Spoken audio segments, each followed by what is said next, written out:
Hi everybody, Mr. C here. In this video, we're going to take a look at the pros and cons of the three economic policies that we looked at in our last three videos: classical, fiscal, and monetary. So let's look at them one at a time. If you remember, in classical economics, the idea was that wages would adjust on their own, returning the economy to full employment by shifting the short-run aggregate supply curve. So one of the pros of this is it's really simple. You don't actually have to do anything. And let's face it, if you can get something done without actually having to do something about it, that's an advantage. On the con side, the reality is that this may actually take a long time. As Keynes said, in the long run, we're all dead. And the issue is that, what if wages don't adjust as fast as we want them to? We could be stuck in this recession for a considerable period of time. Fiscal policy says that we're going to use our government spending and our taxes to get us out of this recession by shifting the aggregate demand curve. And the pros of that is it can be faster. Increase government spending, cut taxes, you increase aggregate demand, recession over. But the problem with this is sometimes there are lags involved, in that it takes a while for Congress to act. It takes a while for the president to sign Congress's bill. It takes a while for the money to actually get spent that's been appropriated. And sometimes the lags can weaken fiscal policy as a tool.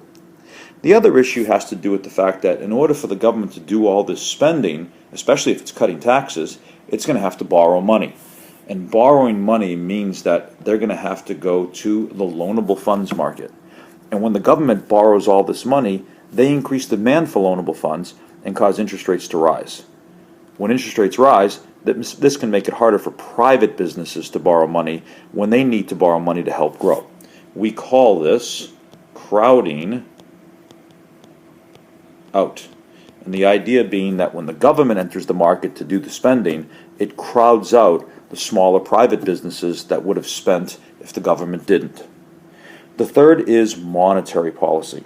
Monetary policy can also be a little bit faster in that it doesn't have to deal with the legislative lag.